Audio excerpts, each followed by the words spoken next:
अब उस कोई बोरम भरने वाला नहीं है, कोई उसे सिस्टम में लाने वाला नहीं है, तो उसे लाना पड़ेगा। तो बस एक ही लाइन याद रखो कि अगर तुम्हारे तुम्हारे भाग्य का, न्याय का, भविष्य का, मान सम्मान स्वाभिमान का, तुम्हें सारी समस्याओं के निदान का जो मंदिर है वो है लोकतंत्र, जो विधानसभा और लोकसभा महाराष्ट्र में है? हर प्रदेश में है। लोकल समस्या यहाँ से और केंद्रीय समस्या वहाँ से। ये दोनों समस्याएं आपकी कहाँ से? लोकसभा विधानसभा से, राज्यसभा और विधानसभा। तो अब जैसे यहाँ होने की बात है, संस्कार हमारा राजा का संस्कार था, अभी नौकर का संस्कार हो। हमें कोई राजनीतिक दल अपने बगल में बैठा के सिखाता नहीं है, सीखते तो संस्कार मिल जाता। जमाल भाई ने पुरुष के हरवाई करके सीख लिया, पंडित जी से सीख लिया, पंडित जी उनका जोड़ा हो रहे हैं। तो ज्ञान नहीं है, संस्कार नहीं है, संगत भी अभी क्या वही गरीबी लाचारी उसी संगत में पड़े हुए। इसकी वजह से एकता नहीं बन पा रही है। तो संगत ही अनेकता वाला, केवट मल्लार्जुन कश्यप कहाँ हमारी बीमारी है, ये खून की बीमारी लेके हम लोग घूम रहे हैं। इलाज तो है वो निशान, पहचान क्या संस्कार क्या निशान है। हम लोग के संस्कार में शादी खोजने जाएंगे, केवट में खोजने जाएंगे, मल्लाह में खोजने जाएंगे, हिमन में खोजोगे, हिमन में खोजोगे।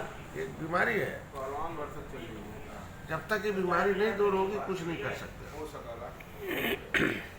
इसलिए सारी समस्याओं के निदान का मंदिर लोकसभा और विधानसभा और राज्यसभा और विधानसभा। 13 तारीख की तैयारी करनी है। इस चीज को पंडित जवाहरलाल नेहरू ने समझा, इस चीज को मुलायम सिंह ने समझा, इस चीज को मायावती ने समझा, और इस चीज को डॉक्टर साहब भी समझ लिए। ये अनवरत चलता रहेगा। उस मंदिर का चाबी गांव में है, वोट जहाँ है, वो जिसे दे दे वो ताला खोल ले। वो उसे बर्बाद जो कर रहा उसे ताला चाबी दे रहा है 70 साल से। अब सोच लो कितना सीधा समाज है, जो उसकी बर्बादी की इबारत लिख रहा है 70 साल। ये मायावती आरक्षण विरोधी है, बट हमारे लोग 5 बार उसे 4 बार दे दिया चाबी। यही मुलायम गुमराह किए हुए है, फूलन देवी को क्या कर दिया, 2 बार सरकार बनाई, लेकिन वहाँ कहाँ क्या हो गया उसके साथ देख लो, फिर भी 5 बार दे दिया है ना। आरक्षण विरोधी है भारतीय जनता पार्टी, लेबिल लगा, लेकिन एक के बार 10% आरक्षण दे दिया सवर्णों को, तो लोगों को एहसास हो गया भाई आरक्षण दे देंगे, भाजपा वोट दे दिया।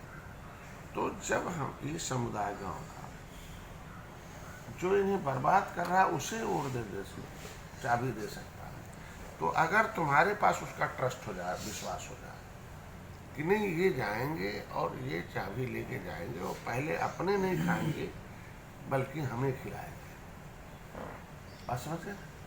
पहले अपने नहीं, मैंने किसी दिन भी कोई भी ज्ञापन नहीं दिया भारतीय जनता पार्टी को कि आपने राज्यसभा कहा था हमें कब देंगे। Not a single letter present in the table of the prime minister.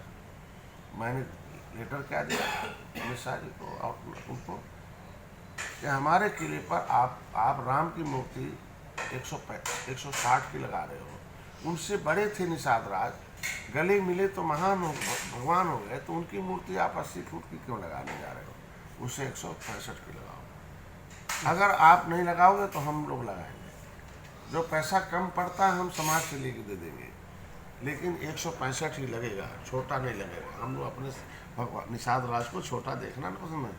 प्रधानमंत्री हंसने लगे, ठा के कहने आज के बाद मान गया कि यहाँ जो भी टेबल पर आते हैं अपने लिए मांगने आते हैं, और आज पहला व्यक्तित्व मिले जो अपने समाज के। दूसरा मैंने कहा आरक्षण के, उन्होंने कहा थोड़ा देखो इमरजेंसी है, फोन मिलाया अमित शाह को, कहा भाई क्या हो रहा है, उन्होंने कहा थोड़ा सा देखो इमरजेंसी है, भी थोड़ा हम लोगों को करने दो।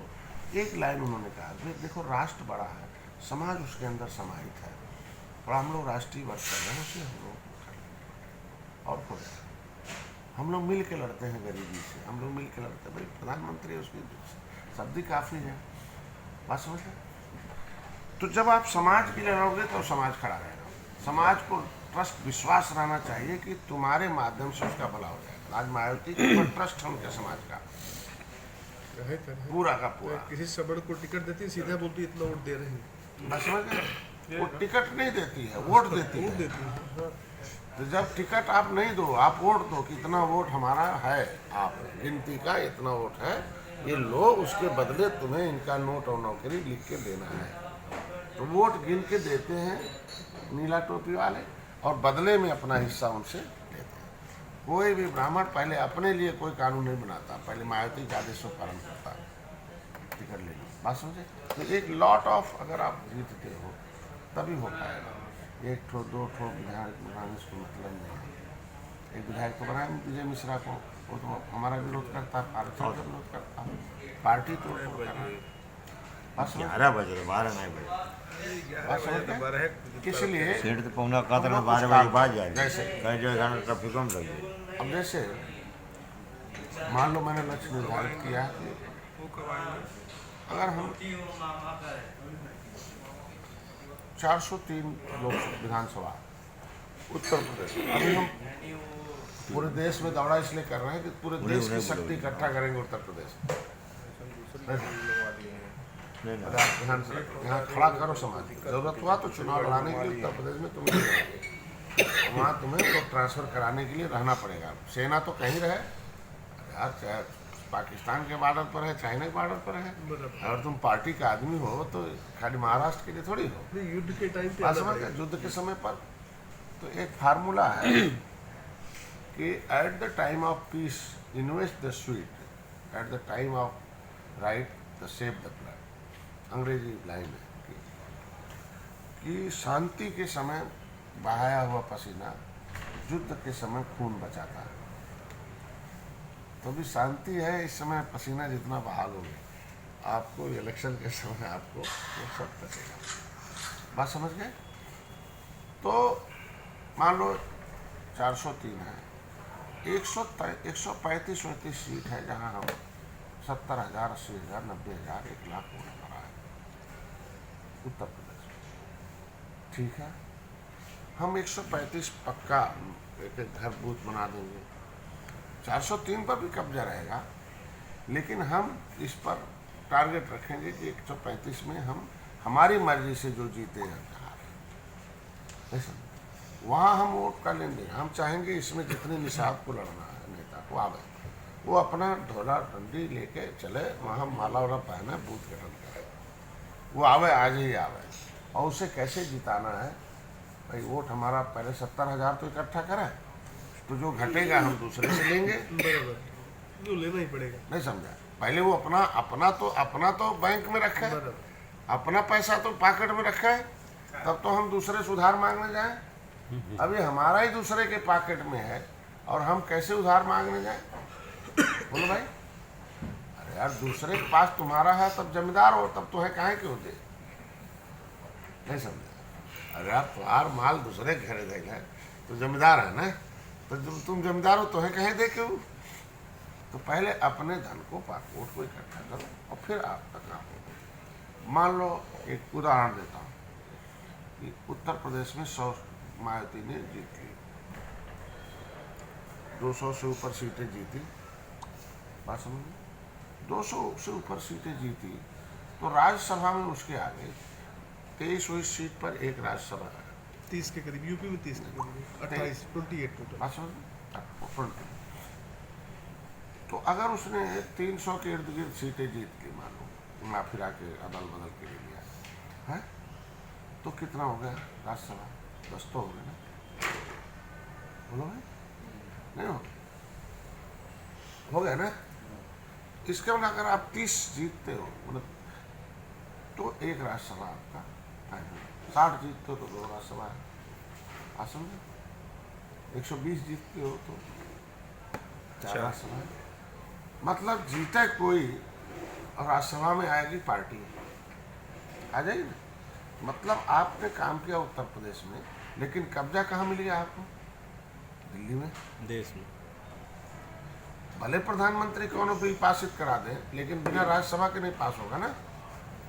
तो इसका मतलब राजनीति की चाबी मिल गई तुम्हें, बराबर मिल गई ना यार। एक ही सीट कम थी, अटल बिहारी वाजपेयी प्रधानमंत्री से आते थे। बराबर री इलेक्शन में जाना पड़ा बात समझ गए, री इलेक्शन में जाना। 1996 में। इसीलिए बताया कि एक सीट का भी महत्व है। साल पढ़ना पड़ता और 30 लाख खर्च करना पड़ता है, तो नौकरी देने लायक बनने के लिए कितना तुम्हें काम करना पड़ेगा। अगर लेने के लिए इतना है तो देने वाला बड़ा है, तो उससे बड़ा बनना है तो तुम्हें कितना काम करना पड़ेगा। फायदा इतना है कि नौकरी लेने वाले की एक उम्र होती है और देने वाले का कोई उम्र नहीं है। वो किसी भी उम्र में खड़ा होकर देने वाला बन सकता है, चाहे बूढ़ा हो, नौजवान हो, चाहे कम पढ़ा हो, चाहे। लोकतंत्र का एक फार्मूला बन गया है इस देश का कि जो क्लास में आगे रहेगा वो अधिकारी बनेगा या नौकर बनेगा, और जो क्लास में सबसे पीछे रहेगा वो नौकरी देगा। अगर क्लास में पीछे रहेगा तो कुछ नौकरी पाएगा नहीं, तो राजनीति करेगा, राजनीति करेगा तो नौकरी देगा। बस मतलब लोकतंत्र में उल्टा है, यहाँ ब्रेन वाले पर कम ब्रेन वाले हुकूमत करते हैं। तो आप तो एक सिस्टम बनाओ, किसी भी हालत में जिस पेड़ को लगाओ उससे पहले जानो कि इससे हमें क्या, कौन से रंग का फल आएगा, खट्टा आएगा, मीठा आएगा, वो बड़ा आएगा, छोटा आएगा। तब उस पेड़ को लगाओ और पानी डालो। तो इसलिए पार्टी में जुड़ने से पहले, जोड़ने से पहले तुम खुद ही उस लायक बनो, तुम दिल से डिवोटेड रहो, तुम मन से, शक्ति से, ज्ञान से भरे रहो। तो आज के बाद जानकारी लेना और जानकारी देना ही तुम्हारा काम है। 12 किताबें लिखा, उसे ले लो और उसे पढ़ो और लोगों को पढ़ाओ। जब किताब मंगाओगे तब माना जाएगा कि तुम जानकारी बढ़ा रहे हो। कैलेंडर मंगाओगे कार्यालय से, घर घर पहुंचाओगे तब माना जाएगा तुम पार्टी में विचारधारा को बढ़ा रहे हो। दरवाजे पर जय निषाद राय दरवाजे दरवाजे लिखाओगे तब माना जाएगा कि तुम जो इस विचारधारा को जगह जगह रोपित कर रहे हो। धान रोपते हो तभी फसल आती है।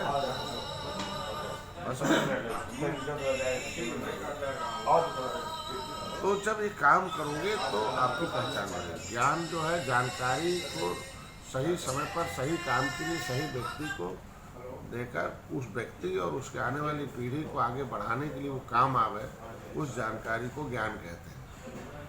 जानकारी रखे रहो कि बटबन करो, थोड़ी ज्ञान है।